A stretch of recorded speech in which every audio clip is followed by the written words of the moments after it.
por que nós temos que cultuar? Salmo 63 é um antídoto contra esta praga que está invadindo todas as igrejas, em que muitos cristãos estão tirando o pé da igreja, dizendo que não é precisar mais vir, não é necessário vir aqui, eu posso ser crente em casa. Agora eu não sei aonde que eles estão arrumando essa moda. Essa moda surgiu do inferno para eles, porque só o inferno é que sai com essas novidades ruins para desvirtuar a cabeça de muito crente. Amém, meus irmãos? Amém. Então o Salmo 63 te explica a razão de você vir aqui, a razão de você estar aqui. E só vem aqui, irmãos, quem tem isso na vida, viu? Só quem está avivado na alma vem aqui. Porque quem está desprovido do Espírito, dia a dia está perdendo o prazer de vir à casa do Senhor. E tem deles que estão reduzindo ao máximo a vinda à casa do Senhor. Porque a lógica que eles põem, a lógica do Satanás, é que eu não vou lá porque eu não quero me encontrar com A com B. É que eu não vou lá porque eu não quero ouvir isso e aquilo. É que eu não vou lá porque eu não suporto esse e aquele. Mas a Bíblia não diz que você tem que vir aqui para ver A ou B. Diz? Ela diz que nós vamos à casa do Senhor para louvarmos a quem? É que a lógica deles é tão torta, tão infernal, que eles não conseguem ver o sentido do que eles dizem. Porque, irmão, quando eu digo que eu não vou à casa do Senhor, eu não estou rejeitando as pessoas que estão na casa do Senhor, mas estou rejeitando o próprio que é o dono da casa. Amém, meus irmãos? Amém. Então, quando um crente desmiolado, sem mente na cabeça, sem nada na cabeça, fala um negócio assim: não vou na igreja por conta daquele irmão. Não, ele não vem aqui porque ele está com origem até de Deus. Ele está suportando nem ver Deus mais. Porque aqui é um lugar que você vai ver Deus, que você vai sentir Deus em nome de Jesus. Amém, meus irmãos? Amém. Então a gente tem que começar a pensar um pouquinho mais. Eu não vou falar, não, você não vem aqui porque você está com ódio até do seu Criador. Até daquele que te formou, você está com raiva. É por isso que não vem. Então o Salmo 63 é o antídoto que nos protege contra essa lógica satânica que está na vida de muitos crentes aqui na Luz Divina, em todas as igrejas, tem essa qualidade de gente que está reduzindo dia a dia a sua vida à casa do Senhor. Aumenta um pouquinho o microfone, ou então me dá um retorno aqui. Dia a dia estão reduzindo a vida na casa do Senhor, porque não é porque a Luz Divina não tem isso, não tem aquilo, não faz isso, não faz aquilo, não, é porque ele está desprovido totalmente de Deus na vida. Porque quem está com Deus, irmão, ele vem em nome de Jesus. Amém, meus irmãos? Então o Salmo 63, ele vai nos ajudar a isso, entender isso aí. Avança. Então o que nós estudamos até agora, irmãos? Aí também pequeno, vou pegar aqui novamente, se eu não estou chegando direito ali. Até agora nós vimos o avivamento espiritual. Nós vamos ver o que significa o avivamento espiritual. O avivamento no Antigo Testamento, como é que funcionava o avivamento no Antigo Testamento? Nós vimos o avivamento no Novo Testamento, como é que funcionou e funciona o avivamento no Novo Testamento, da qual nós fizemos parte. O avivamento, o ministério avivado de Jesus, e ele é nosso exemplo maior. Quem quer ser crente avivado tem que seguir o exemplo dele. Nós vimos o avivamento na vida da igreja. Irmão, olha só, se a igreja viva, que somos nós, que se reúne na igreja instituição, parede, se ela não tivesse significância, se ela não tivesse importância nenhuma, para que Deus ia avivar você? Pastor, você acha que você vem aqui porque você quer? Por que tu levantou da sua casa, da sua cama gostosa? Porque o Espírito lhe impulsionou. Porque, irmão, sem Espírito, já era. Sem Espírito não tem crente. Eu falo para vocês, sem o Espírito Santo não tem crente. Nós estamos aqui porque o Espírito está em nós, nos impulsionando a vir à casa do Senhor. Amém, meus irmãos? Então, por isso que ele diz aqui, avivamento na vida da igreja, avivamento no ministério de Pedro. E aí vimos Pedro antes e o Pedro depois. Estevão, um mártir avivado. Irmão, para aguentar o sofrimento, o que precisa? Você está avivado. Se você não estiver cheio da graça, você não aguenta as palavras da vida. Não aguenta. Não aguenta. Você pode ver que tem crente que cai feito banana. Aparece o problema e desaparece junto com o problema. Por quê? Porque ele não tem avivamento na alma o suficiente para suportar as agruras da vida. Amém? Amém. E nós vamos ver hoje que o avivamento não é só para os cultos, que é outro problema na cabeça de muita gente. Eles acham que o avivamento só é para o culto. Não, o avivamento é para a vida, porque nós não passamos 24 horas aqui no culto, ou passamos? A gente fica aqui no máximo 2 horas, 3 vezes por semana, e o resto? Então aqui eu vou sentir o avivamento só aqui dentro. Quando eu estiver aqui eu vou sentir Deus só aqui dentro. Eu vou sentir avivado só aqui dentro. Não, o avivamento é para o cotidiano, para a vida. Não está circunscrito a encontros. É para a nossa vida cotidiana, para aguentar essa vida que está cada vez mais difícil. O avivamento espiritual no mundo. Como é que o Espírito trabalhou avivando esse mundo? Irmãos, o mundo só é o que é porque Deus faz a manutenção do mundo. Deus ele não só criou, mas ele faz a manutenção da sua criação.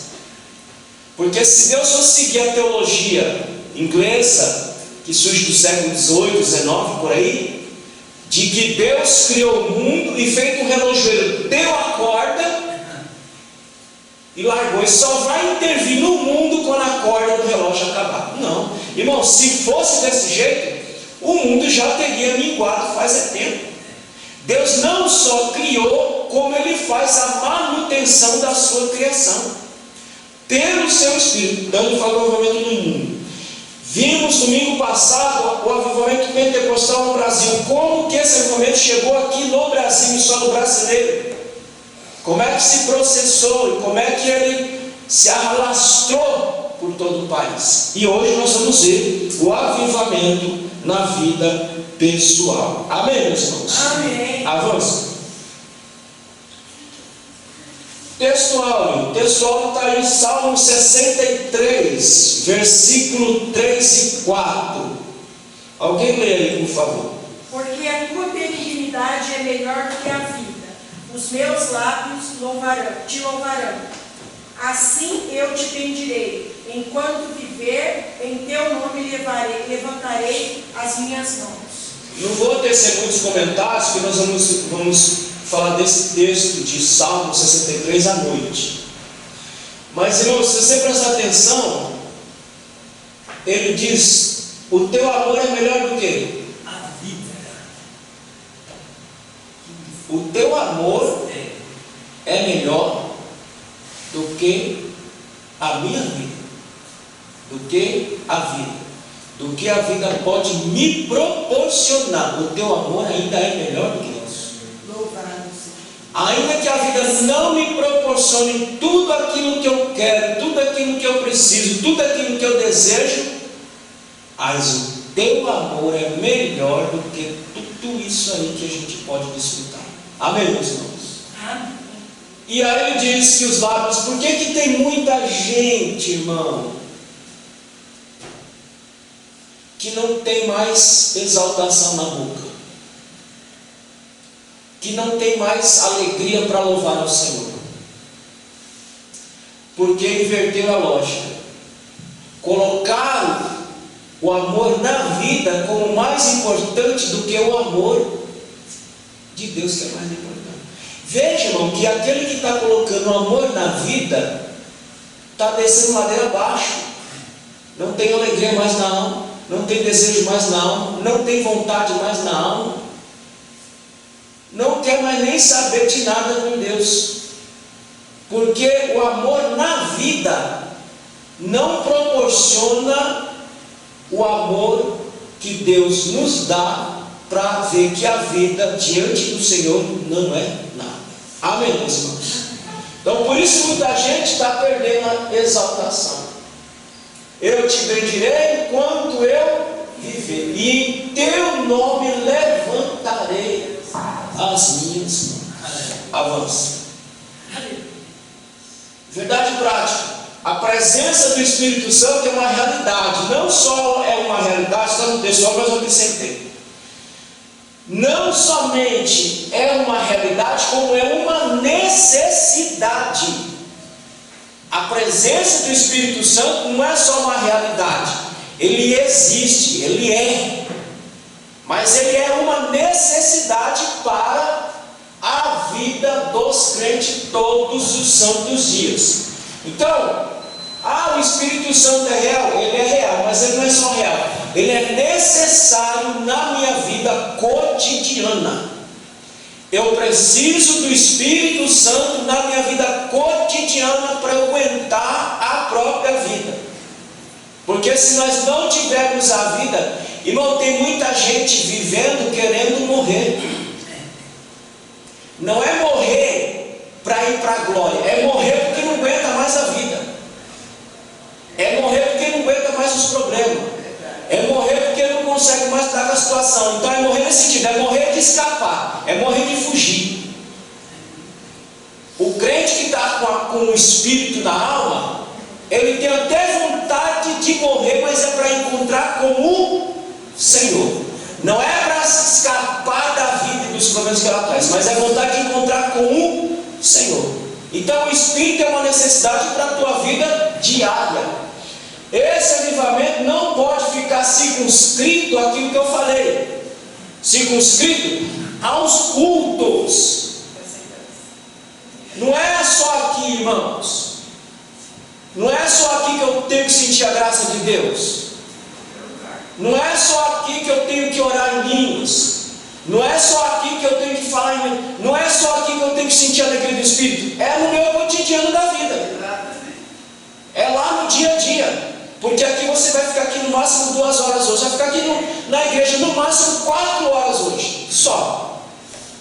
Mas é lá no seu dia a dia que você tem que experimentar esse avivamento cotidianamente na sua vida. Então não está circunscrito só aqui. A presença dele não está circunscrita a esse ambiente. A presença dele está onde? Aonde, irmão? Aonde está a presença do Senhor? Em você. É em você que está a presença de Deus. A presença de Deus está no mundo só para fazer a manutenção. Mas essa presença que faz a manutenção no mundo não entra em relacionamento íntimo e pessoal com o incrédulo. Relacionamento íntimo e pessoal é só com você. Relacionamento íntimo e pessoal é só com você que ele está aí, falando, nutrindo, dizendo, te guiando, te orientando. É só aí. Ô Luiz, sabe o que eu ouvi essa semana? O Roberto Justus falou assim: o mundo está muito sem graça, isso aqui não tem mais nada que se aproveita. Você vê, um homem, que eu nem sei se ele é religioso ou não, mas isso não é uma constatação só dele. Isso é uma constatação das pessoas. A menina lá também, a Valentina, tem 16 anos. Toma faixa preta e ela falou assim: está muito sem graça, está muito sem graça. Por quê, irmão? Volta lá no texto 9. Porque o teu amor é melhor do que? Porque a vida em si não dá conta do recado. A vida em si não dá conta de colocar a alegria na alma de ninguém. Por isso que a gente vê as pedras clamando. As pedras, enquanto os que estão dizendo que o mundo é bom, as pedras estão dizendo: o mundo não tem graça mais. Não tem sentido mais esse mundo. Irmão, as pedras estão falando isso toda hora. Toda hora. Pode começar a ver, perceba, as pedras estão dizendo, este mundo não tem graça. Por quê? Este mundo não pode desfrutar do amor de Deus como eu e você pode desfrutar. A oferta da salvação foi feita. Aceita quem quer. Agora os benefícios dela é só para quem quis a salvação em Cristo Jesus, para mais ninguém. Então esse mundo não dá conta mesmo não. Então por isso que o povo está dizendo que o mundo está sem graça, realmente está. Mas o crente que tem a graça de Deus, o avivamento de Deus, ele vê beleza no mundo. Porque ele vê a beleza do mundo, não a partir do mundo, mas ele vê a beleza do mundo a partir de Deus. Amém, meus irmãos? Avança. Esse não pode ficar já. É preciso que lembremos que todo avivamento coletivo começa onde? Em cada indivíduo. Não existe avivamento coletivo dentro de uma igreja se esse avivamento não começar no coletivo. Se esse avivamento não começar na minha vida, não começar na sua vida, não existirá avivamento coletivo. Esqueça isso, pare com isso. Não bote sua cabeça não. Tem irmão que é engraçado. Eu estou tão ruim que eu vou para a igreja hoje lá, quem sabe lá. Não, irmão. O culto é seu, a vida é sua, o buscar é seu. Eu vou lá, quem sabe eu vou ser contagiado. Não, irmão. Se você não fizer isso no seu dia a dia, essa construção diária de comunhão com Deus, de busca de Deus, não vai ser você vir aqui no culto que vai resolver isso. Eu tenho falado isso direto. Não vai ser vir aqui 1 ou 2 horas, você vai achar que você vai resolver seu problema espiritual, que não vai. Você vai resolver seu problema espiritual todo santo dia lá na sua casa, lá no seu trabalho, lá onde você estiver. Lá você vai construir a sua relação, a sua intimidade com Deus. Quando chegar aqui, se todo mundo aqui colocar isso na cabeça, que minha vida espiritual é uma construção diária, o avivamento vai acontecer em cada indivíduo, em cada alma. E quando chegar aqui no culto coletivo, isso aqui vai pegar fogo. Amém, meus irmãos? Amém. Mas é no pessoal. O avivamento começa com uma pessoa e depois vai para o coletivo. Porque ambos estão buscando, ambos estão clamando, ambos estão buscando essa graça em sua vida pessoal. Aí o culto vai ser uma bênção. Avança. Introdução. Então o que nós vamos aprender hoje nessa lição? O avivamento na vida pessoal do crente, como se processa, como é que é esse avivamento? E outro detalhe, esse avivamento é contínuo na vida do discípulo de Cristo. É contínuo. Irmão, tem algumas coisas que não estão aí na revista mesmo não. Eu resumo, tá? Eu resumo. Por isso vocês têm que ler em casa lá para ficar fácil. Eu resumo tudo. Então, esse avivamento, ele é contínuo. Quando ele começou? Ele começou lá atrás. E agora? A gente não pode viver, irmão, de passado. Nós temos que viver de presente. Eu fui. O que você foi, já era. Já era. E o que você é agora? O que você é hoje? Qual é a graça de Deus em sua vida? Hoje. E amanhã, e depois. E se você chegar lá no futuro, como é que vai estar você lá no futuro? Então o avivamento é algo contínuo na minha vida e na sua vida. Todo santo dia ele tem que estar aí na minha vida e na sua vida. Todo santo dia, todo momento ele tem que estar aí, fluindo na sua alma, fluindo na sua vida, para que você possa glorificar o nome do Senhor. Avança. Textual, vamos ler o textual, a leitura bíblica em classe. Alguém lê, por favor. Salmo 63, do verso 1 ao verso 8. Ó Deus, Tu és meu Deus, de madrugada te buscarei. A minha alma tem sede de Ti, a minha carne te deseja, muito em uma terra seca, cansada de onde não há água, para ver a Tua fortaleza e a Tua glória, como a ti no santuário, porque a tua benignidade é melhor do que a vida, os meus lábios te louvarão. Assim te bendirei, enquanto viver, em teu nome levantarei as minhas mãos. A minha alma se fartará com tutano e de gordura da minha boca, te louvará com alegres lábios. E quando me lembrar de ti, na minha cama e meditar em ti nas vigílias da noite, porque tu tens sido meu auxílio jubiloso, cantarei refugiado à sombra das tuas asas. A minha alma te segue de perto, a tua destra me sustenta. Olha aí, irmãos, depois da noite nós vamos meditar nesses 11 versos desse texto, vocês vão ouvir que coisa linda que é esse texto. Mas todo salmo, ele tem um pano de fundo histórico. Nenhum salmo surge por surgir. E em nenhum salmo ele nasce do nada. Todo salmo tem um fundo histórico por trás. Qual é o fundo histórico deste salmo aqui que Davi escreveu? Salmo 63, avança. Presta atenção. Marca esses textos aí que depois você vai ter que ler na sua casa, não dá para ler tudo aqui. Amnon tem relações forçadas com a sua irmã Tamar, ambos filhos de Davi. Então presta atenção, se quiser marcar, marca, porque o Salmo 63 ele foi construído a partir dessa situação aqui que Davi passou com os seus filhos. Então o que acontece?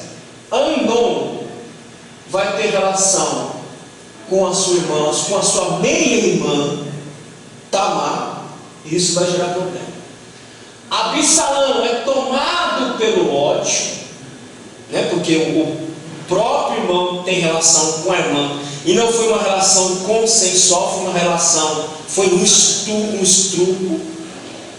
E Tamar tentou dissuadi-lo de não fazê-lo. Ela disse: olha, vamos fazer o seguinte, vamos falar com o nosso pai, e se ele consentir, então nós podemos nos casar. Está tudo lá no texto, lá você vai seguir na sua casa. Estou dando um contexto para você entender o Salmo 63. Só que ele não quis ouvir, estava tão tomado de desejo sexual por ela, porque não era amor, era desejo sexual, que ele acabou estrupando a própria irmã.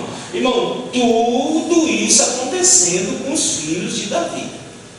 E Absalão é tomado por ódio em relação ao irmão. E o que ele vai fazer? Ele vai mandar matar o próprio irmão por ter estrupado a irmã dele. Davi permite a volta de Absalão, que fugiu após matar o irmão, está tudo lá no texto. Depois que Absalão mata Amnon, ele foge, fica 2 anos foragido. Joabe entra na história para interceder por ele. E aí Davi permite que Absalão volte, mas na volta ele ainda fica 2 anos sem ver Absalão. Mesmo ele permitindo voltar à terra dele, Davi passa 2 anos sem ver o próprio filho. Porque se Absalão tivesse ficado lá, Davi certamente teria matado o próprio filho. Mas ele fugiu, fica 2 anos fugido, volta para a Judéia, fica mais 2 anos na Judéia sem ver o pai, depois de muito tempo que ele vai ver o pai. Então vai vendo o balaio de gado. O intento maligno de Absalão. Aí você vai ter que ler lá e vai saber qual é o intento maligno de Absalão. Porque Absalão queria o reino do pai. Absalão queria tomar o reino do pai. Não só Absalão, como Adonias também teve esse mesmo intento. Então Absalão queria tomar o reino do pai, Davi. Quando o pai fica sabendo disso, o que ele vai fazer? Agora quem é fugitivo? Ele. Davi. Agora é Davi que tem que fugir da sanha maligna do próprio filho para não morrer. Porque se Davi fica lá, Absalão mata para tomar um trono. Amém, meus irmãos? Amém. Isso é o fundo histórico do Salmo 60. Porque, irmão, se você não entendeu por que ele fala daquele jeitinho ali, fica sem sentido para você o texto. Então, ele está escrevendo o Salmo 63, por quê? Porque ele está no deserto. Porque ele teve que fugir da Judéia, teve que fugir da capital, se esconder no deserto da Judéia para o filho não matá-lo. Porque se o filho pega, Absalão ia matar o próprio pai para ficar no lugar do pai. Então Davi foge para o deserto, aí ele vai compor esse salmo contando o drama que ele está vivendo dentro da sua própria casa. Então lá, Davi foge para não morrer. Agora, irmão, eu quero ler só esse texto com vocês. 2 Samuel, capítulo 12, versículo 9 a 13. Aí você fala, nossa pastor, quanta desgraça na casa de Davi. Mas é consequência. Essa desgraça toda que está acontecendo na casa de Davi é consequência de Deus havia avisado. Vamos ler. 2 Samuel, capítulo 12, verso 9 a 13. Quem achou, ler, por favor. Porque foi desprezaste a palavra do Senhor, fazendo mal diante dos seus olhos. A Urias, o Eteu, feriste a espada a sua mulher, tomaste por tua mulher, e a ele mataste com a espada dos filhos de Amon. Agora, pois, não, veja bem quem está falando com Davi aí. Quem está falando com Davi aí? Natã? Não, Deus está dando a sentença para Davi. Você foi um cabra maligno. Você matou Urias. Você tomou a mulher de Urias. Agora, olha o que Deus vai dizer aí. Agora, pois, não se apartará a espada jamais da tua casa, porquanto me desprezaste e tomaste a mulher de Urias, o Eteu, para ser sua mulher. Para que esse cara vai mexer com essa mulher, minha gente? O homem tinha lá um monte de mulher, o cara vai se engraçar com a mulher do cara, vai mandar ele para a frente da batalha, fala para Joabe, coloca ele na frente da batalha, mata o cara para ficar com a mulher do cara. Verso 11. Assim diz o Senhor: eis que suscitarei da onde? Fala, irmão, da onde? Eis que suscitarei da onde? Da mesma casa do mal. Eis que suscitarei da tua própria casa o mal sobre ti.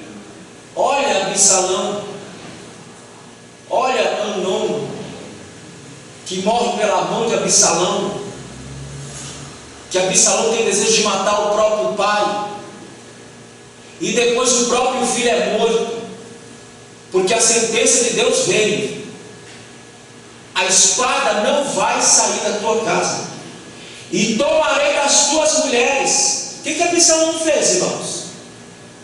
Tomou as mulheres do pai. Tomou as mulheres do pai. Tudo isso em consequência do pecado de Davi, o qual se deitará com tuas mulheres perante este sol, porque tu fizeste em oculto. Olha, Davi, você fez escondido, você tramou, você fez tudo na surdina, mas eu vou fazer as claras, eu vou mostrar para você como é que se faz a coisa certa. Porque tu fizeste em oculto, mas eu farei esse negócio perante todo Israel, perante o sol. Então tudo que Davi está passando, essa uma das muitas histórias que ele teve dentro da própria casa, tudo isso aqui que ele está passando é uma sentença do pecado dele. O que nós temos que lembrar aqui, irmãos? O que nós temos que lembrar aqui? Aí ele vai escrever 2 Salmos, 32 e 51. O que nós temos que lembrar é o seguinte: que Deus, ele perdoa os nossos pecados. Amém, meus irmãos? Amém. Mas ele não cancela as consequências dos nossos pecados. Não toma. É feito bumerangue, né? Sim. Vai e volta. Ele perdoa o meu pecado, ele perdoa o seu pecado, mas ele não cancela as consequências dos seus atos. Por isso que você tem que pensar 10 vezes no que você faz. Você tem que pensar 10 vezes no que você faz e 10 vezes no que você fala, porque tu vai colher esse negócio. Ele vai te perdoar, mas ele não vai cancelar a consequência dos seus atos. Ele não vai cancelar a consequência da sua fala. Tudo haverá um troco. E ainda bem que é ele que dá um troco, viu, irmão? Porque se você fosse o seu irmão que desse troco a você, você estaria bem frito na mão desse irmão.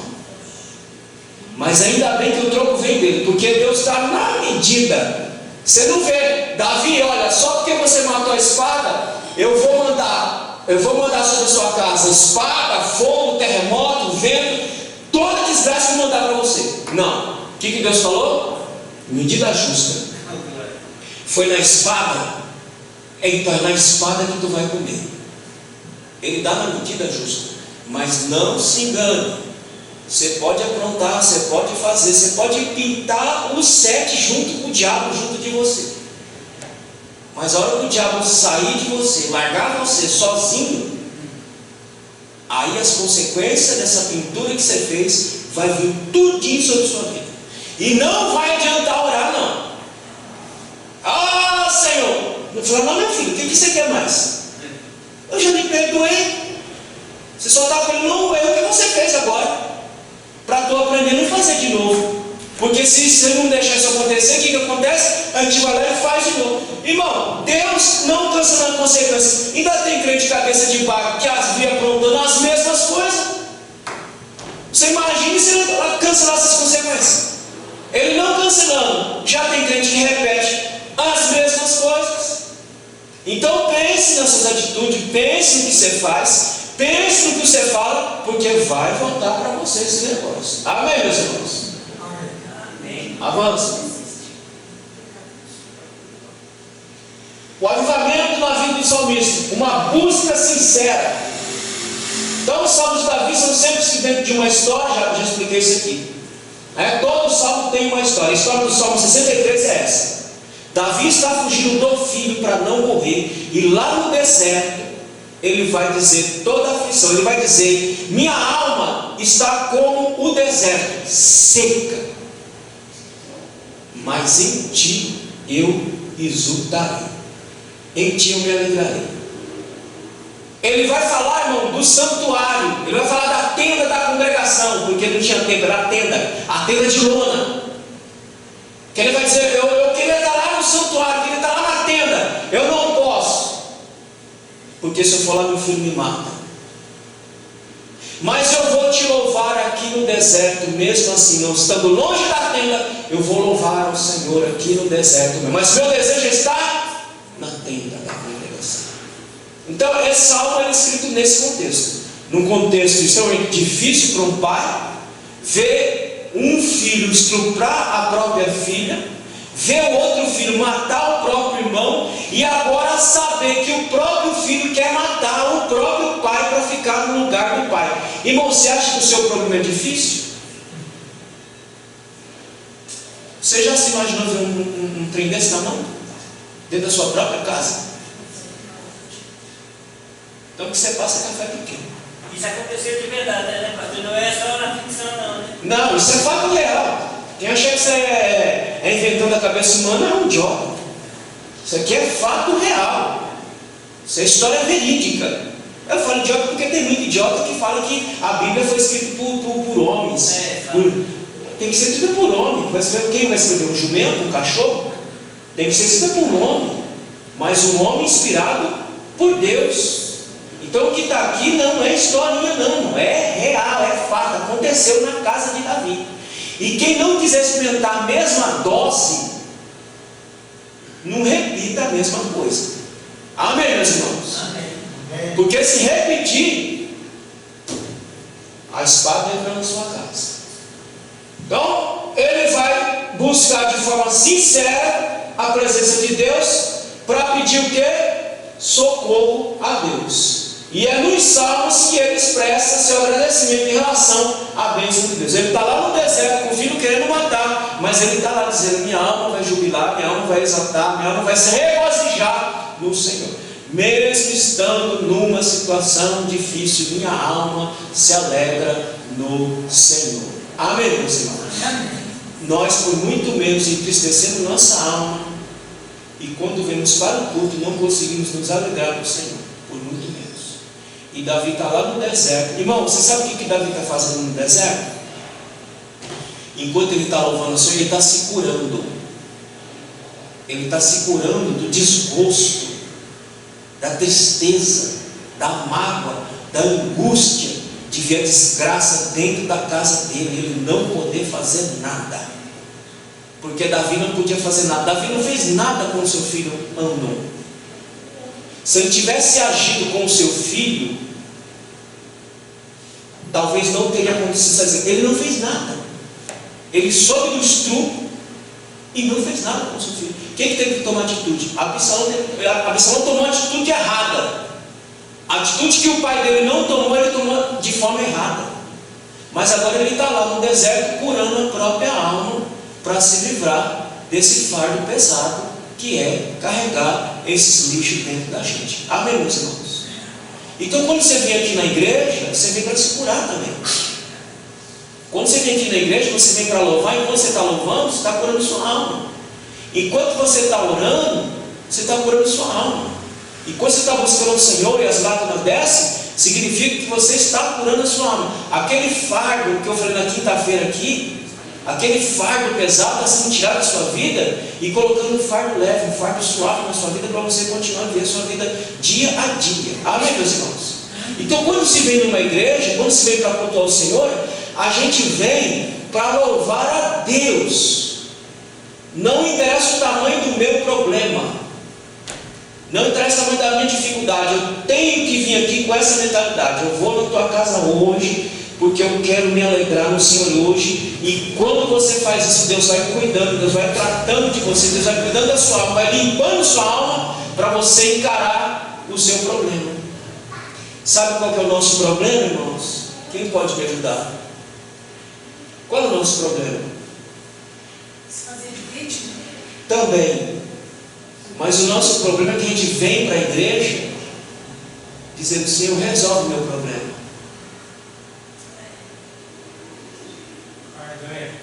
Ele vai resolver? Sim ou não? Não, pastor. Porque Exato. quando a gente conhecer a verdade, que a verdade nos libertará. Não vai. Não agora. Ele vai resolver no tempo certo, no momento certo. Porque diz Paulo que as tribulações da vida produzem o quê? Paciência, paciência, experiência, esperança. Mas Paulo fez isso também. Paulo foi lá diante de Deus para resolver o problema. Senhor, resolve o meu problema. Tira o espinho da minha carne. Qual foi a resposta? Vai ficar aí. Mas eu vou te dar algo melhor do que isso. Eu vou te dar a minha graça. Porque a minha graça te basta para você suportar o problema que você vive. Porque é no problema, na situação, que nós vamos crescendo, nós vamos adquirindo maturidade, fé e esperança em Deus. Mas a gente vem para cá: ó Senhor, resolve o meu problema. Não, você tem que vir para cá, se alegrar no Senhor, rejubilar no Senhor, se encher da graça do Senhor para você lidar com o seu problema. E na hora certa, Ele vai fazer cessar a guerra, Ele vai acalmar a tempestade na hora certa. Amém, meus irmãos? Não importa se quando você vai orar, você não ora mais, você só chora. Não importa. As lágrimas são, segundo a Bíblia, são traduzidas diante do Senhor. O Espírito vai, ele não consegue nem falar. O bichinho está tão arretado, tão danado da vida, que ele não tem nem força para falar. Ele só sabe chorar. Mas ó, o choro dele é isso. Irmão, aqueles que perderam o sentido de Deus, nem chorar conseguem mais. A coisa está tão feia que nem chorar o olho do cara secou, porque não tem um rio que flui dentro da alma dele para fazer ele se humilhar diante do Senhor e sentir a misericórdia de Deus, sentir um miserável, um pequenininho, que não começa a orar e não consegue terminar a oração, porque aí não consegue parar de chorar mais. Então é isso que Davi está fazendo lá no deserto. Ele está aliviando a alma, ele está descarregando os traumas, as tristezas, quando ele está rejubilando, e Deus está lhe dando força, porque Deus não tirou a espada da casa de Davi. Ele passa por esse processo e vai passar por outros mais difíceis ainda, mas Deus não tirou a espada da casa, mas Deus deu graça a ele para suportar a vida difícil. Amém, meus irmãos? Então, esse é o fundamento que está lá na vida de Davi, ou seja, força suficiente, coragem suficiente para suportar as agruras desta vida. Avance. Nesse caso, Davi escreve esse salmo devido à situação da perseguição. Já falei isso aí. Bora para frente. Aí, ó. É aí, ó. Nesse lugarzinho sem vida. Porque deserto não é lugar de vida. Deserto não é um lugar bom. Mas é nesse lugarzinho aqui, no deserto da Judéia, se não me engano, na região de Zifi, é que Davi se refugiou. E é aqui que ele está dizendo: minha alma tem sede de ti como o deserto seco. Assim como o deserto seco tem sede por água para umedecer o solo, para revigorar, vitalizar o solo e dar nutriente para o solo produzir, Davi está dizendo: minha alma tem sede de ti. Eu preciso que minha alma, o seu espírito flua sobre mim como um rio, para encharcar todos os espaços da minha alma. É isso que Davi está dizendo: minha alma está como esse deserto aí, seco, sem vida, lugar de morte. É aqui que está minha alma, mas ela tem sede de ti. E tem gente, irmão, que está descendo aqui seco,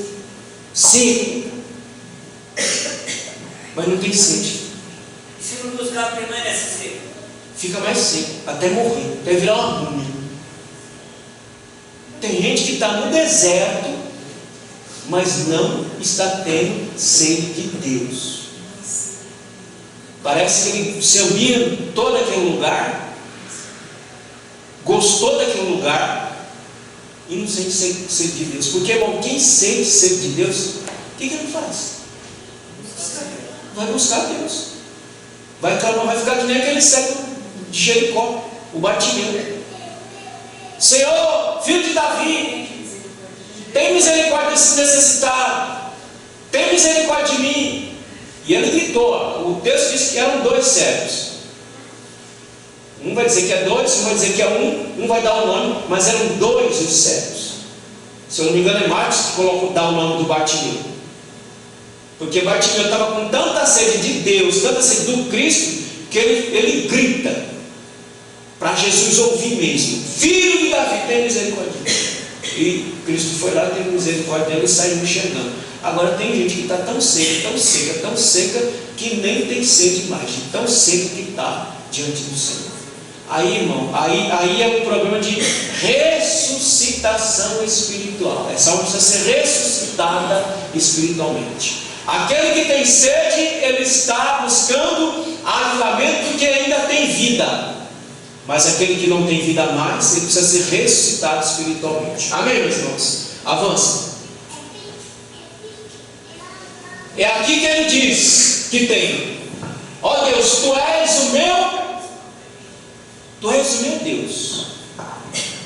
Ainda que Absalão, meu próprio filho, queira me matar, o Senhor é o meu Deus. Eu não vou levantar a mão contra o meu filho, porque eu sei que o Senhor é meu Deus. Mesmo nesse deserto sem vida, lugar de morte, eu sei que o Senhor ainda é o meu Deus. Eu te busco intensamente. Então Davi sabia que Deus era o Deus dele. E sabendo que Deus era o Deus dele, ele diz: eu vou te buscar intensamente até a minha sede ser saciada. Irmão, quando é que a alma humana vai ser saciada da sede de Deus? Quando?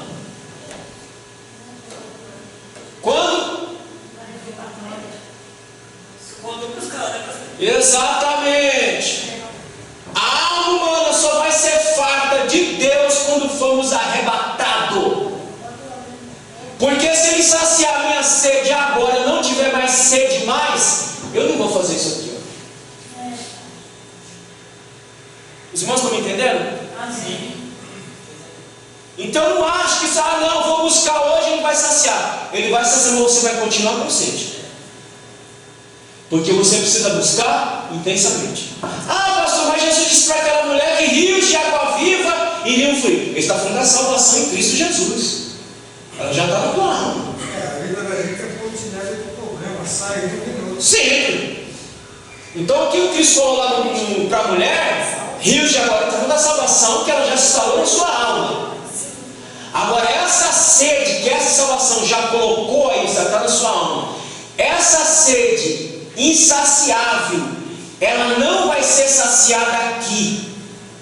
Porque se ela for saciada aqui, nós vamos virar deserto. Amém, meus irmãos? Ah, eu saciei minha sede. Muito bem, mas essa água vai durar até quando? Até quando vai durar essa graça aí? Até quando você vai ficar forte? Então por isso Davi diz: olha, eu te busco intensamente a contínuo. Sempre. Ele está lá no deserto. Ele não foi orar um dia, não, enquanto ele estava no deserto, ele continuou buscando a Deus intensamente, porque ele queria que Deus fosse de fato o Deus dele.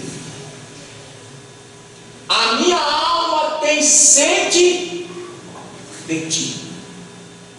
Ele olha para o deserto, ele olha para aquela terra seca, árida, olha para aquele pó seco, e ele se compara: Senhor, minha alma está desse jeito aí, ó. Minha alma está com sede. Irmão, o corpo, quando ele está com sede, não é porque o seu corpo não tem água a mais. O seu corpo tem água, só que o seu corpo quer mais água para fazer a manutenção do organismo. Amém, meus irmãos? Amém. Os irmãos entenderam a metáfora? Sim. Quando ele diz que ele tem sede, não é que Deus não está na alma de cada vez mais, é que ele quer mais de Deus. Amém? Então uma alma que está sedenta não é uma alma que está desprovida de Deus, é uma alma que está com Deus e ela quer mais de Deus na vida dela. É como o seu corpo. O seu corpo não está desprovido de água, ele tem água. Quando o corpo tem sede, é porque ele está pedindo mais água para fazer manutenção do organismo. Mas não é que ele não tem água, tem água, mas ele está pedindo mais água. O Espírito está na sua vida? Está. Amém? Amém. Mas sua alma quer mais desse Espírito. Sua alma deseja mais desse Espírito. Aí então você fala: minha alma tem sede de ti. Irmão, só pode falar isso: minha alma tem sede de ti, quem está avivado, porque quem está morto não fala. Amém?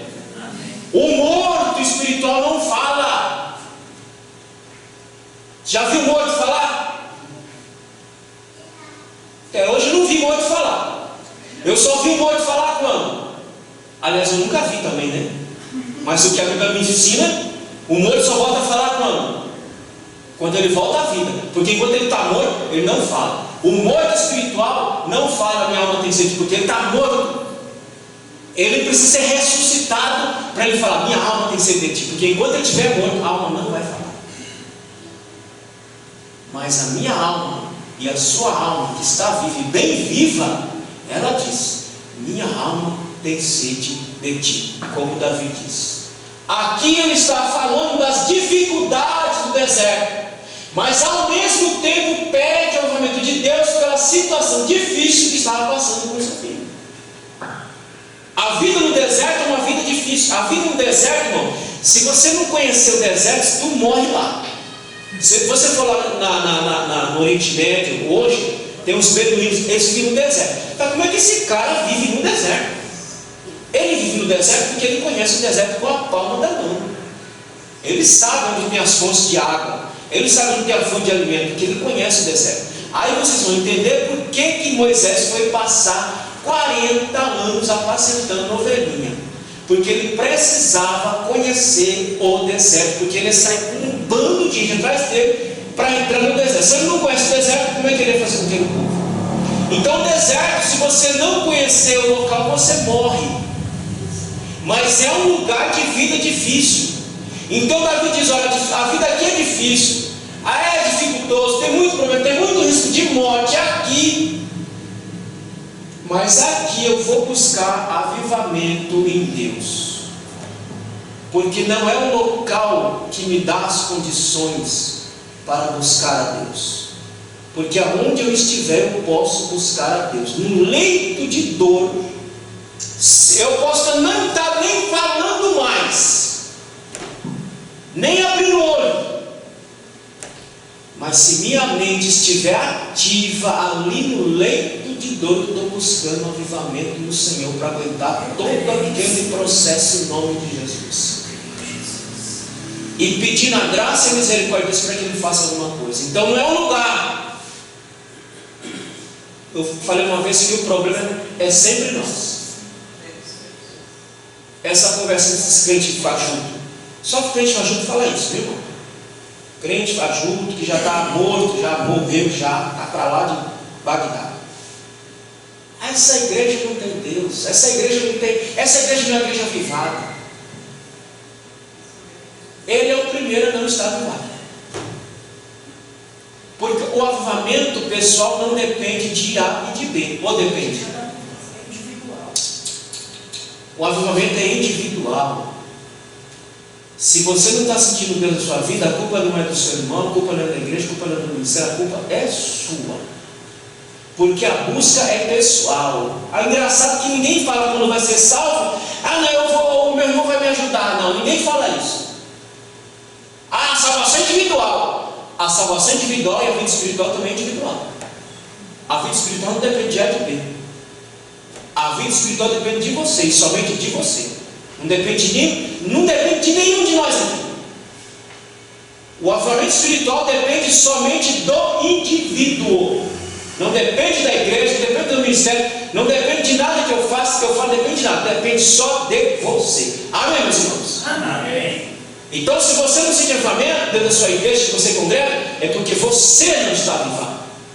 Não é o pastor, não é o grande ninguém, é você que não está avivado. É você que não está buscando, porque ninguém vai buscar por você.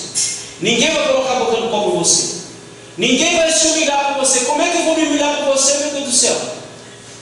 A humilhação é sua. Os pecados são seus. Ou é meu? Os pecados são seus. Os problemas são seus. É você que tem que colocar a boca no pó e buscar, ué, não sou eu. O máximo que eu posso fazer é dizer assim, ajuda ele. Ajuda ele a te buscar. Eu posso até pedir, Senhor, aviva ele, mas ele não vai avivar. Irmão, a gente ora pelo povo. A gente ora pelo povo.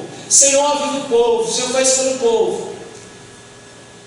Mas se o indivíduo, ele mesmo está fazendo, o que minha oração vai fazer por essa pessoa? A minha oração vai ajudar aqueles que já estão. Amém, meus irmãos? Aqueles que estão vivos. Porque os que estão mortos têm que pedir para Deus ressuscitar. Mas os que estão vivos, minha oração vai me ajudar até você dar um cliquezinho na sua mente. A minha oração, sabe como ela pode te ajudar? Ela pode te ajudar assim. Meu filho está pedindo para eu ajudar aquele ali. Muito bem, eu vou ajudar ele. Eu vou dar um cliquezinho nele. E aí você vai começar a orar. Não é que minha oração te fez orar.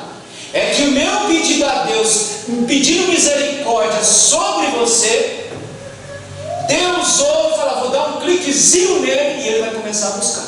Mas é você que está buscando. Amém, meus irmãos? Então, tudo depende de você. Hoje nós temos um culto de ceia aqui.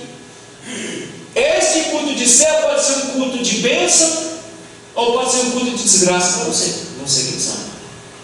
Fala, mulher. Seu irmão, posso fazer a pergunta, irmão? Diga. Lá no livro de João, capítulo 15, fala que tudo aquilo que nós pedimos ao Senhor, Jesus Cristo ele intercederia em favor do nosso pedido. Sim. Quando nós pedimos ao Senhor por alguém, que é essa situação que o irmão está falando. Pronto, é o que eu acabei de dizer. Nós estamos lá orando, Senhor, fulano está lá, não está se aguentando, Senhor, ajuda ele.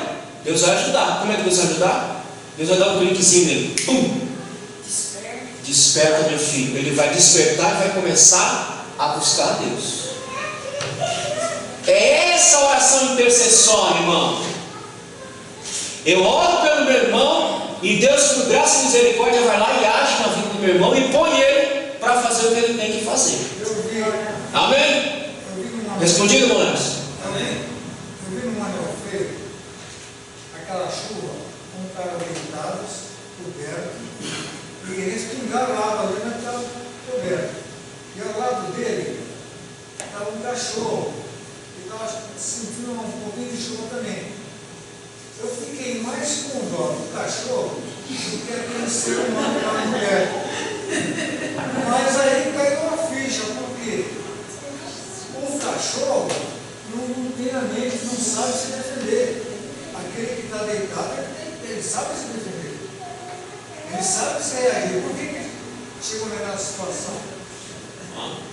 Então, querido, é assim que funciona. Eu oro, eu intercedo pelo meu irmão, Deus ouve com misericórdia, vai lá e pum, dá um despertamento nele e ele começa a fazer. Dá um choque nele para levantar e caminhar. Ah, vou parar. Não, você não vai parando, você vai continuar orando pelo seu irmão, intercedendo pelo seu irmão, porque a gente tem que ter oração intercessória. Mas a minha oração intercessória vai fazer isso. Deus vai ouvir, Deus vai olhar para o indivíduo. Tem mais um detalhe aqui. Deus vai olhar para o indivíduo e vai ver se aquele indivíduo está receptivo para receber a ajuda de Deus, irmão. Tem mais esse detalhezinho aqui, viu? Não se esqueça disso não. Eu posso orar por ele, Deus pode ouvir, Deus vai olhar aquele indivíduo, como é que está ele? Ele está com a alma aberta? Ou ele está com a alma fechada, duro, coração de pedra? Eu orando por ele, eu estou livre do sangue dele. Sim. Porque se aquele irmão que você está orando está com um coração de pedra, cerviz dura, o que é que Deus vai fazer? Ô irmão, o que você faz com uma pedra?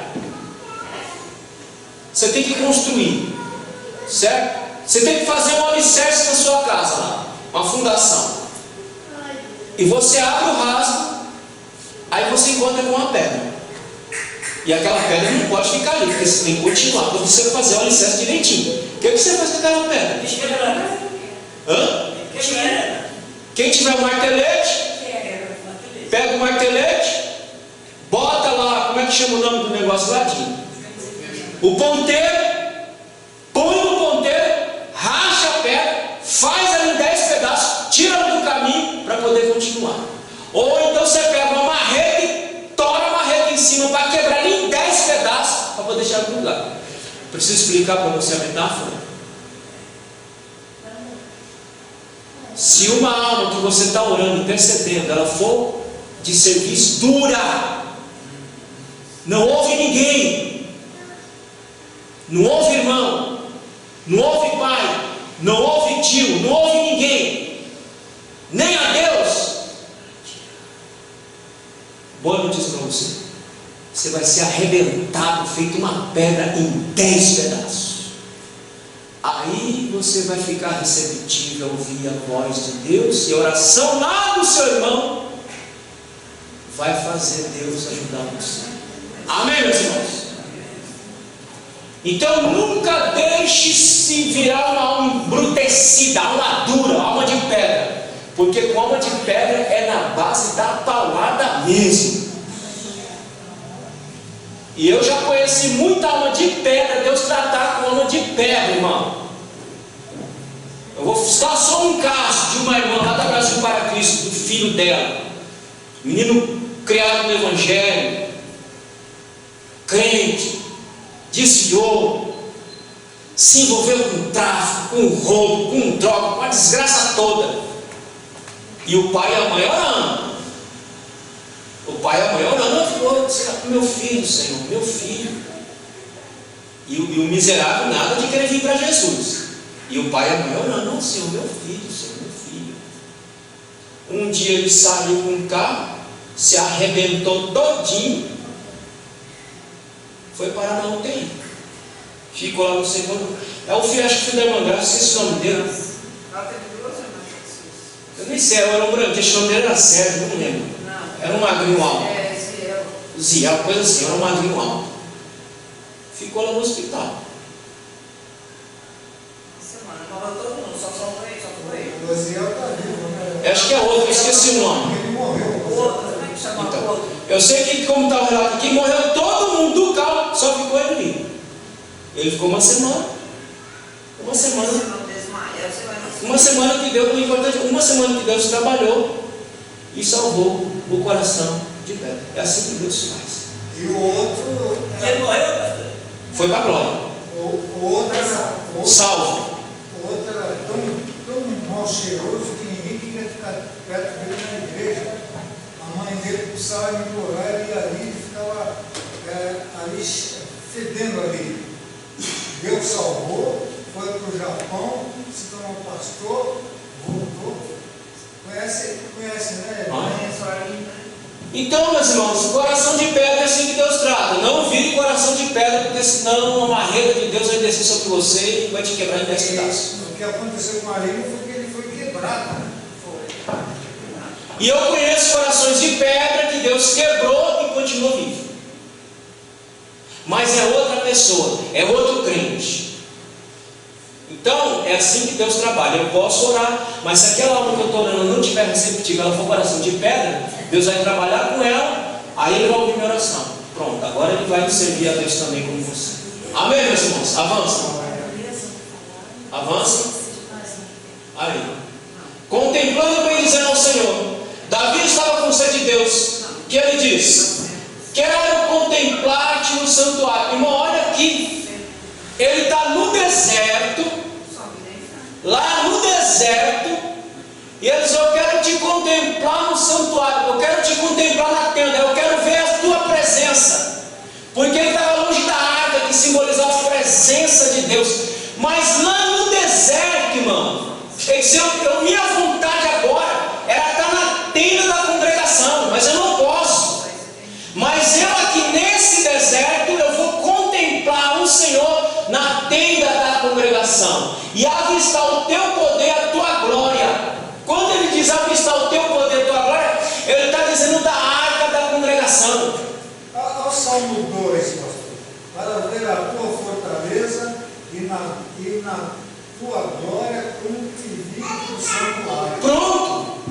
Ele está lá no deserto, longe da tenda, longe da glória, porque a arca representava a glória e o poder de Deus, e eles viam aquilo, era o símbolo da presença. Ele está dizendo: eu quero estar lá para contemplar a tua glória, o teu poder e a tua glória. Mas como eu não posso estar lá, eu quero ver isso aqui no deserto. Eu quero experimentar isso aqui no deserto. Porque é isso que minha alma tem que desejar.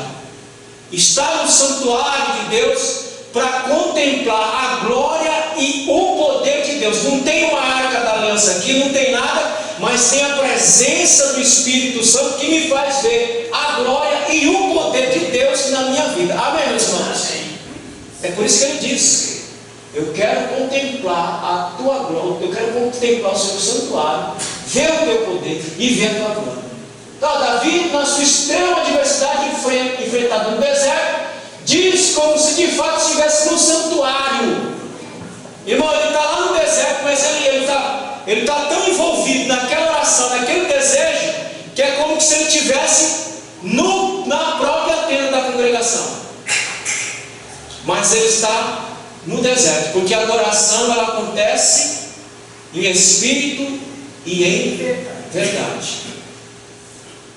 Mas também o fato de eu vir aqui também é onde Deus também manifesta a sua glória e o seu poder aqui na sua casa. Amém, meus irmãos? Ele não se deixa vencer pelas lutas, mas busca em Deus o livramento para enfrentar as agruras da vida. Então ele não se deixa vencer porque o filho queria matar, mas ele continua confiando e ele continua buscando a Deus para continuar a sua jornada ali no deserto, até o momento de voltar de novo para o seu curso. Então essa contemplação, irmão, presta atenção aqui. Essa contemplação que Davi faz no deserto, de contemplar Deus em espírito, na sua tenda, na sua congregação, olha o que vai produzir: reconhecimento e viver a bondade de Deus. Então, quando diz, minha alma vai te contemplar, eu quero te contemplar no deserto, dá em Davi reconhecimento. Reconhecimento de que Deus é poderoso, que mesmo numa situação tão hostil como aquela que ele estava vivendo, Deus poderia se apresentar diante dele e dar-lhe força para vencer essa situação difícil que ele está vivendo com os seus filhos. Produz reconhecimento. Viver a bondade de Deus. Eu não estou no meu palácio, eu não estou no meu reino, mas aqui no deserto eu posso experimentar a bondade de Deus, como Davi experimentou a bondade de Deus, ainda estando no deserto. Ou seja, no meio da adversidade da nossa vida, nós ainda continuamos experimentando a bondade de Deus. A maioria de vocês que estão aqui essa manhã tem problema na vida. Ninguém aqui é desprovido de irmão. Quem falar que está desprovido de pouco de problema, porque já foi embora. Já está na glória. Porque quem tiver aqui nessa terra tem problema. Uns mais, outros menos. Mas tem problema. Mas eu posso ter a bondade de Deus, mesmo no meio do problema. Amém, meus irmãos? Por quê? Porque o problema não está te sugando, o problema não vai te sucumbir. Você não vai se deixar engolir pelo problema. Você vai continuar buscando a Deus para Ele fortalecer, para você continuar a sua jornada, mesmo diante desse problema que você está vivendo. Avança. Já estou terminando. Davi mostra que diante de uma situação totalmente adversa, podemos experimentar a bondade de Deus.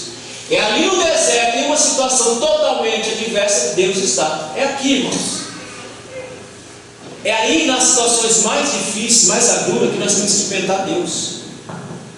Não é quando a vida está boa. Quando a vida está boa é muito fácil, mas irmão, é você abrir a boca e testemunhar. Falar, irmão, eu estava numa situação tão dramática, mas eu vi Deus naquele negócio todo. Eu vi a mão de Deus ali me ajudando. Eu vi a mão de Deus ali me sustentando. Eu vi a mão de Deus ali me dando força e graça para continuar minha caminhada. Eu vi a mão de Deus me carregando quando não aguentava lutar mais. Ele me pegava pelo colo, me carregava, me fortalecia. Quando me fortalecia, me colocava no chão. E eu continuava caminhando, mas Ele estava ali no meio daquilo tudo. É aí na situação adversa que você vai. É aí que vai nascer o testemunho bom. Eu nunca vi nascer testemunho quando a vida está boa. Eu nunca vi. A vida está boa, está tudo bem, tudo tranquilo, tudo sob o seu domínio. Nada escapa ao seu domínio, está tudo sob o seu domínio. Mas e quando sai do seu domínio? Quando sai do seu poder? É ali que você tem que dizer, ali sim, ali eu vi a mão de Deus. Ali eu vi a mão poderosa de Deus agindo a meu favor. É ali. Não é quando a coisa está boa, é na coisa difícil que você vai ver a mão de Deus agindo. Desde que sua alma tenha sede de Deus. Deus é o nosso auxílio. O teu amor é melhor do que a vida, por isso os meus lábios te exaltarão. Como eu falei logo no início, o amor de Deus é melhor do que tudo que a vida pode lhe proporcionar. De todas as coisas que a vida pode lhe dar, o amor dele ainda é melhor, porque o amor dele vai suprir a necessidade da sua alma. As coisas da vida não suprem a necessidade da alma. A ver o que foi dito aí do Roberto Justo, que disse que a vida está chata, está sem graça. A filha da minha mãe disse que a vida está chata, e outros que estão dizendo que a vida está chata. A vida está chata porque não conseguiram sentir o amor de Deus na vida. Porque quem sente o amor de Deus na vida, por mais que a vida esteja chata, insuportável, mas ele continua louvando e bendizendo ao Senhor. Amém, meus irmãos? Avança. Essa contemplação da bondade de Deus só pode experimentar de fato aqueles que estão avivados. Perceba que o avivamento não é só para cultuar, mas é para viver a vida diária. Olha nisso. O avivamento não é só para culto.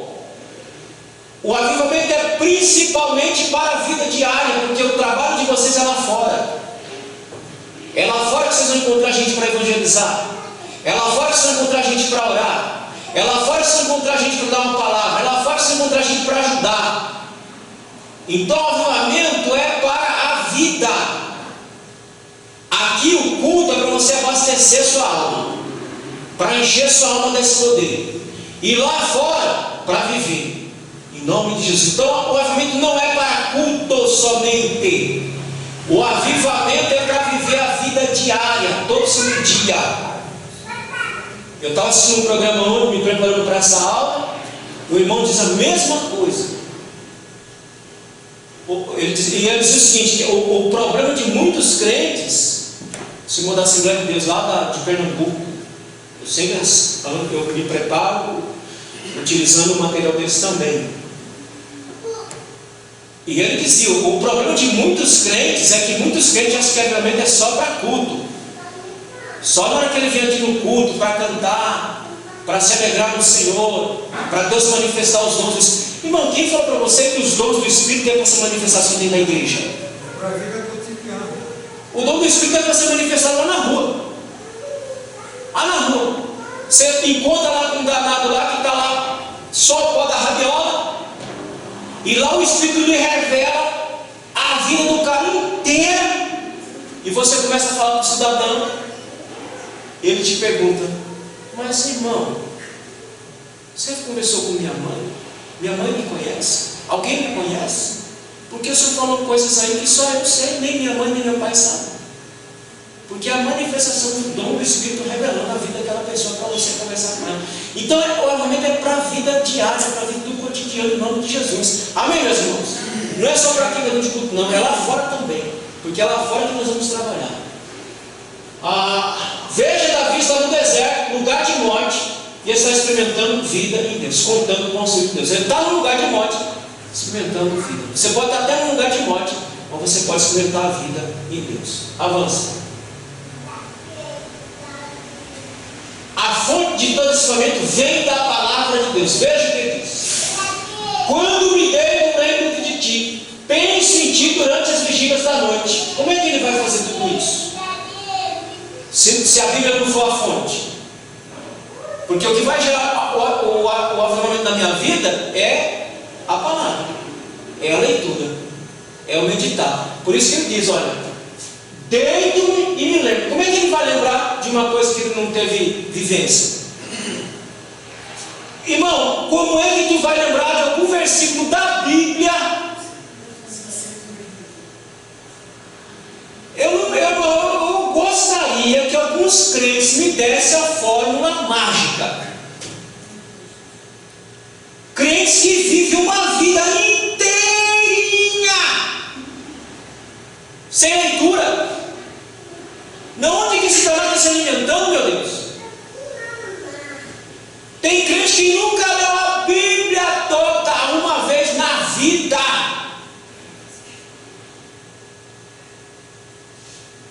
Como é que vai lembrar de alguma coisa? Quando você estiver lá no seu perrengue, você vai lembrar do quê? Você vai lembrar de coisa ruim. Mas o fulano passou a mesma situação que eu passei e ele se matou. O fulano viveu a mesma coisa e o fim dele não foi bom. Davi pode dizer: deleito-me lembrar de ti, penso em ti nas vidas da noite, porque és a minha ajuda, canto de alegria, à sombra das tuas asas. A minha alma pega-se a ti, a tua mão direita me sustém. Depois eu explico tudo isso aqui com detalhe. Mas tudo isso que ele está falando aqui, irmão, ele tem como fonte a palavra de Deus.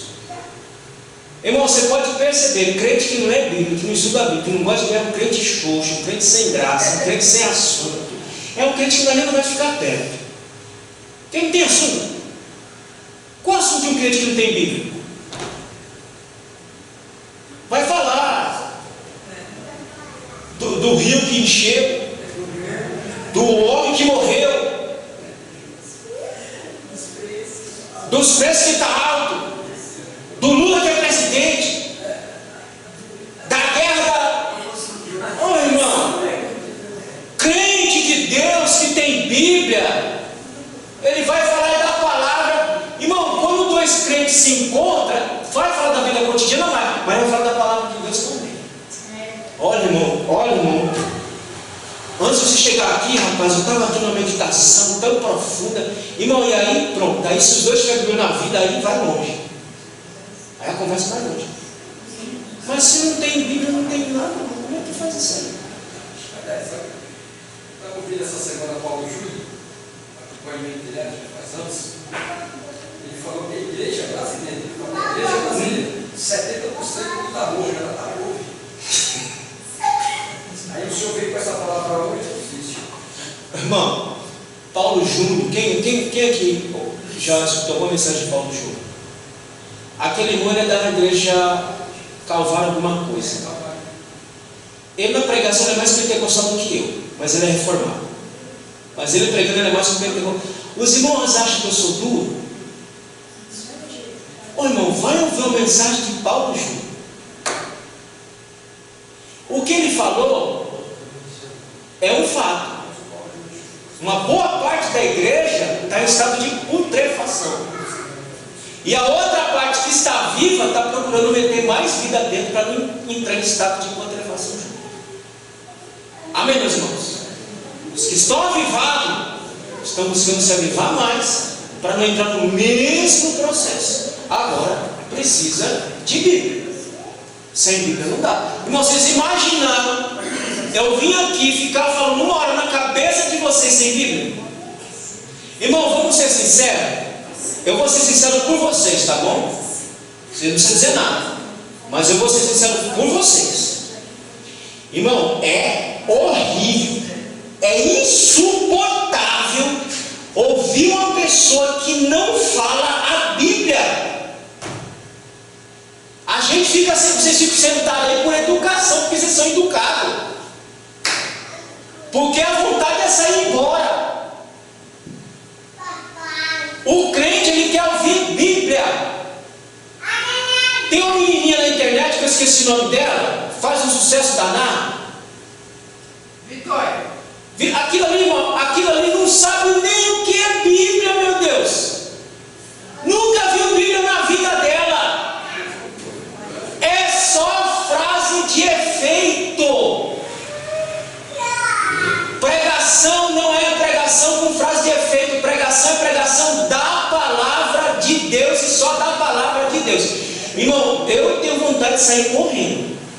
Eu não saio por educação, mas é duro você escutar um pregador que chega para pregar, abre a Bíblia e não fala da Bíblia, é para dar desespero e sair vontade. Irmão, eu não estou falando que o cara tem que ter aquela profundidade, aquela coisa toda.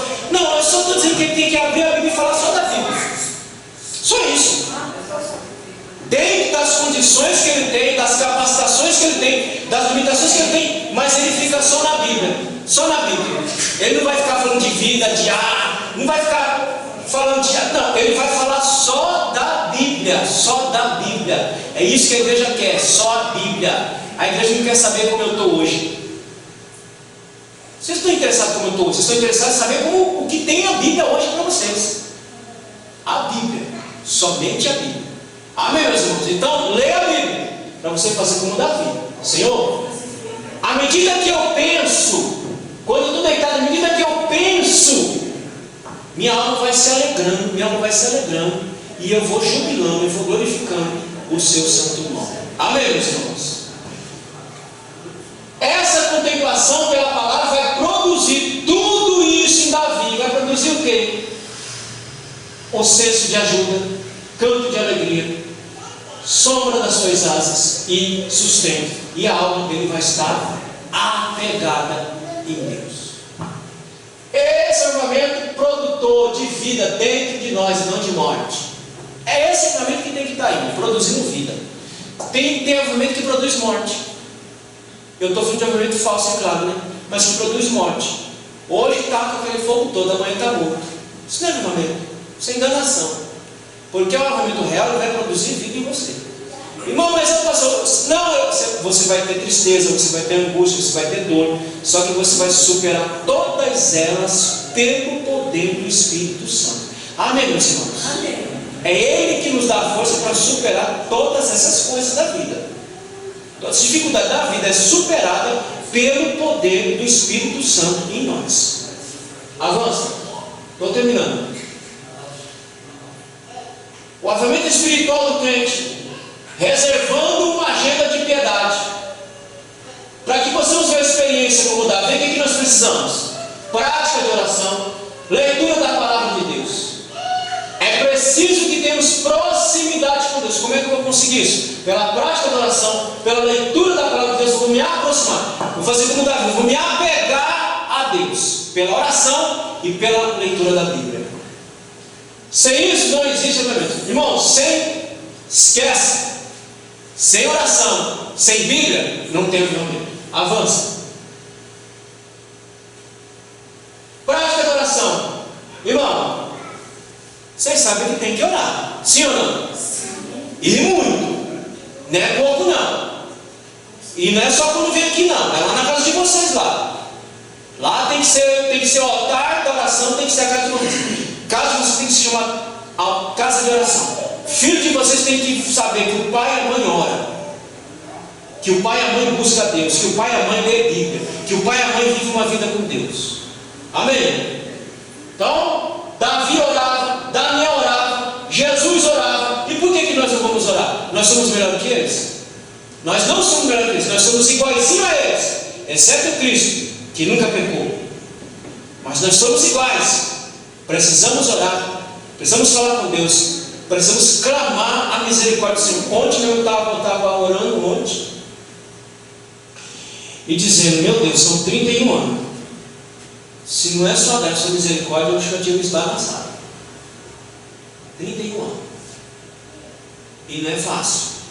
Mas nesse período todo, a graça de Deus sempre esteve ali, presente. De uma forma ou de outra, mas sempre esteve presente. E uma coisa que eu aprendi e não deixo de fazer é continuar orando e orando sempre. O engraçado, irmão, é que a gente ora, a gente não vê nada acontecer, né? Eu me estou orando faz um tempão, e as coisas parecem que não saem do lugar, ficam no mesmo lugar. Mas tudo a seu tempo, tudo a sua hora, as coisas vão acontecer. O que eu não posso fazer é deixar de buscar Deus, porque as coisas estão do mesmo jeito. Amém, meus irmãos? Eu oro hoje para ver o resultado quando Ele quiser que eu veja o resultado. Então tem que orar, tá? Então não tem como receber e manter o avivamento sem oração, sem Bíblia. Você recebe pela palavra e você mantém pela palavra esse avivamento e a oração. Avança. A leitura devocional da Bíblia. O crente avivado, ele lê e estuda. Essa prática é necessária por 3 motivos, irmão. Olha, 3 motivos para você ler a Bíblia. Primeiro, para você entender. Segundo, para você absorver. Você só pode absorver, só pode deixar que a Bíblia faça parte da sua vida se você entender. Essa é a minha maior preocupação quando eu assumo esse microfone. Fazer vocês entender a palavra de Deus. Porque se vocês entenderem a palavra de Deus, vocês vão absorver a palavra. Amém, meus irmãos? Se vocês absorver a palavra, logo vocês vão viver a palavra. Porque vocês entenderam, porque vocês absorveram, e agora vocês têm condição de colocar essa palavra em prática na sua vida. É por isso que eu falo, o pregador ele é responsável por fazer você entender a palavra quando ele vem aqui no culto à noite. Porque ele precisa viver a palavra. E ele só pode viver a palavra se ele entender a palavra. Não tem como você viver uma coisa que você não entende. Você só pode viver alguma coisa se você entender. Se você não entender, você não vive. Amém, meus irmãos? Então, a leitura produz isso: entendimento, absorção e prática. Avança. Por que meditamos nela? Meditamos em nossa mente, para encher a nossa mente. Meditamos porque ela nos livra do pecado. Meditamos porque ela produz consolo em nossa alma. Meditamos porque ela produz condução segura. Meditamos porque ela produz ordem em nossa vida pessoal. Isso aqui está lá no grupo, tá, irmãos? Depois você pega lá no grupo e lê os versículos tudinho aqui. Então a meditação, ela produz tudo isso. Ela produz entendimento, ela produz absorção, ela produz prática. E ela vai te dar condição também de você colocar na sua mente, para que ela fique girando ali 24 horas na sua mente. Vai te livrar do pecado. Você não vai precisar ficar perguntando no pastor se você pode ou não pode. Ela vai te dar condição. Você não pode fazer isso aí. Você não pode andar por aí. Você não pode agir assim. A Bíblia vai te falar isso. Ela vai produzir consolo. Porque você vai pegar, por exemplo, você olha a sua situação hoje, e você pega a história de Davi, Salmo 63, vai te produzir consolo. Fala, mas Davi passou muito mais do que o que eu estou passando é fichinha. Pronto, consolou sua alma. Condição segura. Se você seguir os passos de Davi, sua vida vai ser abençoada. Você vai chegar no resultado que você precisa. Produz ordem na sua vida pessoal. Sua vida vai ter ordem do começo ao fim. Amém, meus irmãos? Avança. Depois está lá no grupo slide. Pega lá. A vida pessoal e familiar do crente. Crente avivado. A vida pessoal do crente. Como é que é a vida de um crente avivado? Aqui. Ele é íntegro, fala com prudência, cuida da saúde física e emocional. Essa é a vida do crente avivado. Ele cuida, vai ser íntegro, verdadeiro, ele fala com prudência, e ele cuida da saúde física e emocional. Amém, meus irmãos? Amém. Tem que cuidar do corpo. Porque se você não cuidar do corpo, tu não presta para nada. Estou mentindo? Quando eu peguei diabetes, que a tia entrou na minha vida, não saiu mais, quando eu fui no médico, o médico falou para mim. Ele falou: Luiz, você viu meus pacientes lá fora? Digo, vi, doutor. Tudo velhinho, tudo senhorinho já. Você viu alguma delas faltando algum membro? Digo, não, todo mundo lá inteiro. Aí ele falou para mim: minha participação na sua vida será de 5%, 95% sua. Você vai se cuidar, vai fazer dieta e vai cuidar do seu corpo. Só que como assim, eu ouvi, dieta estava fazendo, cuidar do corpo não. E aí depois eu comecei a cuidar do corpo, eu vi o resultado do meu corpo. Como é que eu vi o resultado? Na primeira consulta que eu passei, isso estava com 90 dias que eu tinha entrado na academia já. 90 dias. Na primeira consulta que eu passei, eu tomava metformina de 850 miligramas, 3 vezes no dia. Metformina de 850 miligramas, 3 vezes no dia. Diminuiu para metformina de 500 miligramas, 2 vezes no dia. Glicazida, eu tomava 3 vezes no dia. De manhã, no almoço e na janta. Glicazida hoje eu tomo um só na janta. Tudo isso depois que eu comecei a cuidar do meu corpo. Não é beleza, é cuidar da saúde. Porque eu só presto se o meu corpo estiver bom. Se o meu corpo não estiver ruim, eu não consigo desempenhar as funções que eu tenho que desempenhar. Amém, meus irmãos? Você não pode desprezar o corpo. Você não é gnóstico. Você não é gnóstico. O gnóstico diz que a matéria é má. Você é crente. E a Bíblia diz que o corpo ele é bom. E ele é veículo de expressão da bondade e da misericórdia de Deus. E é pelo seu corpo que Deus lhe usa para fazer a obra de Deus. Amém, meus irmãos? Você vai virar alma e vai sair. É pelo corpo que você faz a obra. Então, vai cuidar desse corpo aí. Bota a saúde dentro.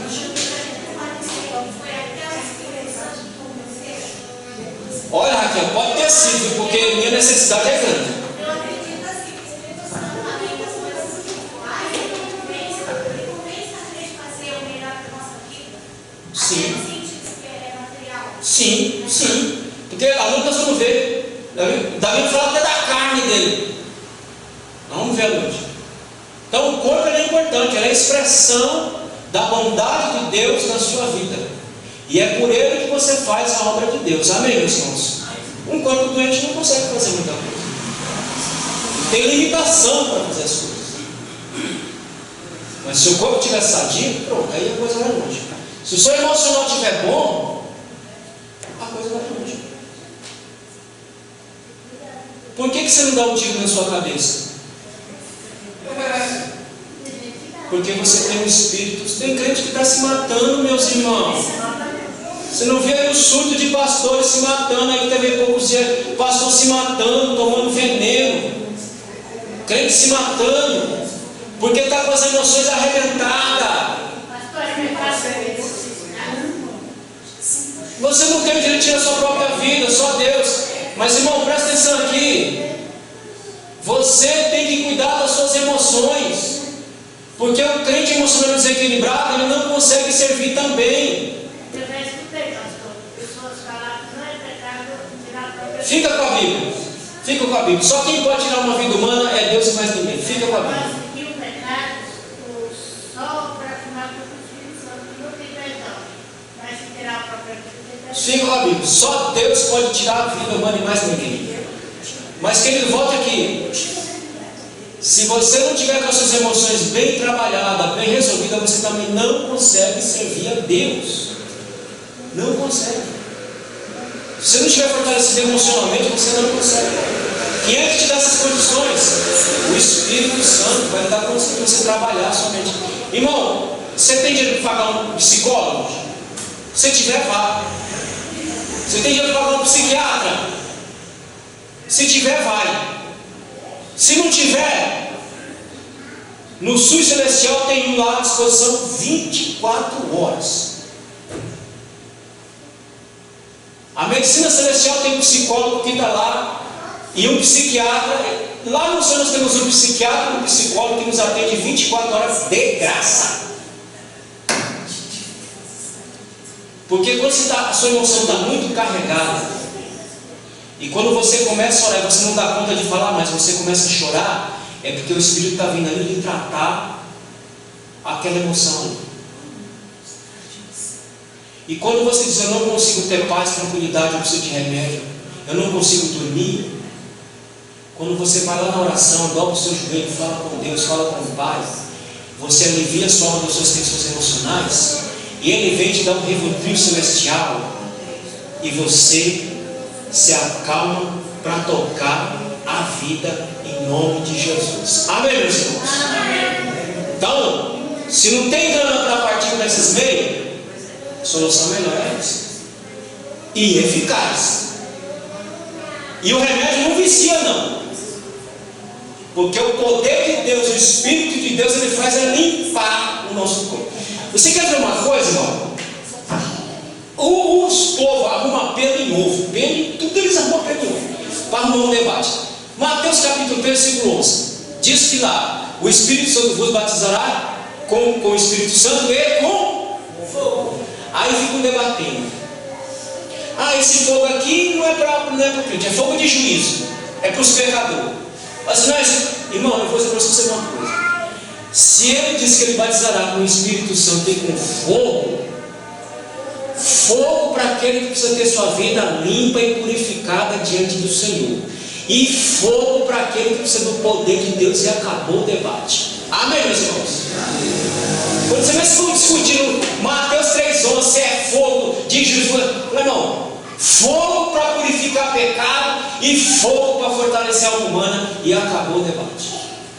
Porque é isso que o Espírito quer fazer na minha vida e na sua vida, lhe fortalecer nas emoções e no corpo também, em nome de Jesus. Então cuida. É o fogo que Moisés viu na sarça. Pronto, um fogo que queima, que pega e não queima. Avança. Estou terminando. Vida com o cônjuge. Irmão, a vida do casal crente deve ser vivida no âmbito do Espírito. Isso vai gerar no casal o quê? Amor e submissão, está no texto. Carinho e afeto entre ambos. Comunicação sadia. Um lar abençoado é aquele que o casal está avivado em Cristo. Tem que ser os dois. Os dois. Se os dois estiverem avivados, a coisa vai longe. Se um tiver, vai também. Mas se os dois tiverem, vai melhor ainda. Amém, meus irmãos? Então, Mateus 3,11, bota fogo. Bota fogo para queimar todas as impurezas, bota fogo para fortalecer a vida de casal. Amém, querido? Porque é o bem precioso que Deus deu ao homem, foi um homem e uma mulher, um para o outro. Então, para preservar isso, tem que ter o Espírito. Se você pegar Efésios capítulo 5, versículo 18, ele vai dizer: enchei-vos do Espírito. E depois ele vai dar, a partir do verso 21 e 20, ele vai dar a razão por que você tem que estar cheio. Porque a mulher que está cheia do Espírito, ela vai saber o que é submissão. O homem que está cheio do Espírito, ele vai saber o que é amar a sua esposa como Cristo amou a igreja. Amém? Então, encha aí, em nome de Jesus. Avança. Pode fazer. Avança. A irmã falou sobre cônjuge. Sim. Né? Vou usar como exemplo. Às vezes nós, como homens casados, né? Às vezes temos que, às vezes, concordar ou aceitar para poder viver a minha vida. Por exemplo, vou exemplo, tá? Sim. Eu gosto daquilo. Sim. Da forma como o irmão ministra o culto. Sim. Mas a minha esposa já gosta de um culto mais pentecostal. Sim. Então o que acontece? Eu, para agradar ela, acabo indo com ela, ou tem aquele paradigma do que a mulher é obrigada a acompanhar o marido? Aí eu vou botar o temperinho celestial nesse negócio. Isso. Sabe qual é o temperinho celestial? Não, estou entendendo. Sabe qual é o temperinho celestial quando não tem um ponto de concordância em alguma coisa? Ambos buscarem ao Senhor e esperar em Deus. Mas enquanto isso não acontece, continua congregando. Alguém tem que ceder. Deus vai fazer a obra aí. Deus vai fazer a obra. Por isso que eu estou falando, quando há um ponto de discordância, é hora de parar e dizer, ó, a gente não concorda aqui. O que nós vamos fazer? Vamos orar. E Deus vai dizer o que é que vai ser feito. Nem para tu, nem para mim. O que Deus decidir é o que vai ser feito. Acabou. Esse é o tempero. Quando eu tinha de culto que eu gosto de assistir, de ir para a igreja, mas ouvir a ministração da palavra. Sim. E já tem pessoa que já está acostumada com outro tipo de manifestação. No caso do Pentecoste. Eu sou pentecostal, mas eu gosto mais da ministração. Irmão, o que eu falo desse negócio de pentecostal é o seguinte: essas aberrações que a gente vê, tem que procurar na Bíblia. O culto tem que estar na Bíblia. Tem que estar na Bíblia. Na minha Bíblia e na Bíblia do presbítero Carlos, não está dito que eu tenho que berrar, pular, gritar, correr, andar, rolar. Tá, presbítero? Está escrito isso? Tá, não. Só diz que eu tenho que cultuar ao Senhor e me alegrar no Senhor e me encher do Espírito do Senhor, porque o que tem que sacudir não é o corpo, é a alma. O problema é que tem muita gente sacudindo o corpo e não sacode a alma e vive a mesma vidinha miserável espiritual de sempre. A palavra diz que rios de água viva fluem. É aqui que tem que sacudir, irmão. É a alma. O corpo até dá uma sacolejada, porque a alma está tão cheia que ela não está nem se aguentando, porque o pote está transbordando. Aí dá uma sacolejadinha. Mas é de dentro para fora, não de fora para dentro. O que a gente vê é aberração, histeria, loucura de crente sem juízo. Porque isso não. Irmão, eu me desculpe, irmão, mas você participa de um escudo desse naipe, que pelo amor de Deus, eu vim da macumbaria, eu não era praticante, minha mãe era, o Zezinho era. O que eu via lá, eu vejo nesses cultos loucos aí. Isso não é Deus, irmão. Isso é loucura. Culto é onde você vem, ouve Deus falar. Aonde você vem, a sua alma é cheia da palavra, a sua alma é cheia do Espírito. Daqui a pouco você começa a chorar, daqui a pouco você começa a falar língua estranha, daqui a pouco Deus começa a dar visão para você, mas tudo está acontecendo lá dentro, não é no corpo. Descesse ódio, porque pode reparar, eles pula, sua que nem cuscuz. Aí depois você pergunta onde leu. Ah, porque nem leitura tem, né? Nem Bíblia tem. Não sabe. Aí você pergunta, irmão, aonde está escrito na Bíblia isso aí, que tem que fazer isso aí? Ah, não, mas está lá que Davi dançou. Davi dançou e fez o que fez. Mentiu, matou, adulterou, fez o diabo. Dançou. Miriam dançou. Depois se levantou contra o irmão e ficou leprosa. É dentro, irmãos, é dentro. É dentro. Fora é outra coisa. Então, moleques, nesse caso, um dedinho de Deus. Não tem concordância? O que nós vamos fazer? Nós vamos continuar vindo aqui, mas nós vamos orar.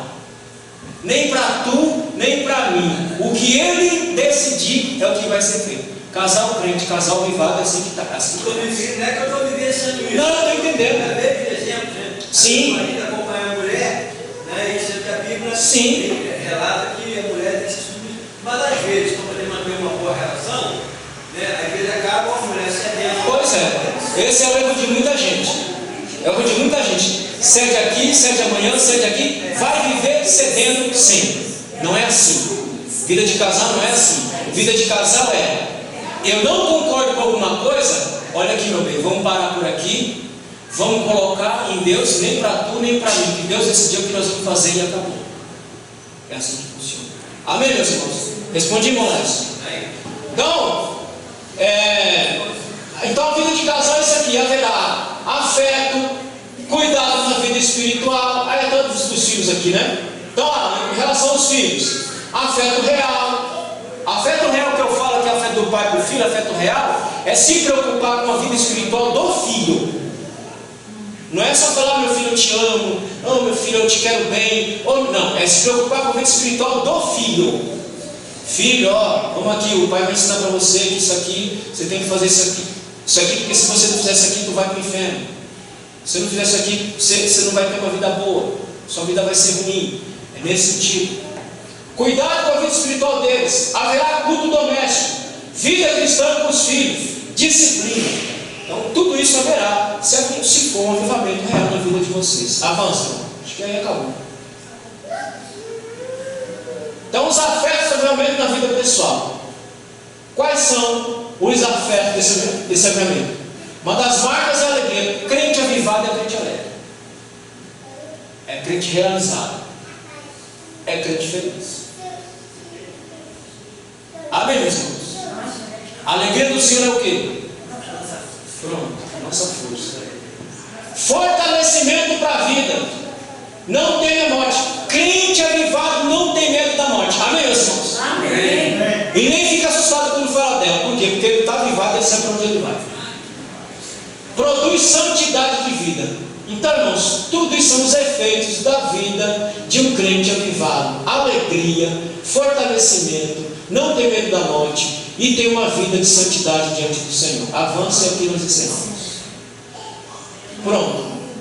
O avivamento que Davi experimentou está à nossa disposição de vivermos uma vida avivada na vida diária e gozarmos a graça de Deus. Faltou um azinho ali depois do pai. Meus irmãos, que Deus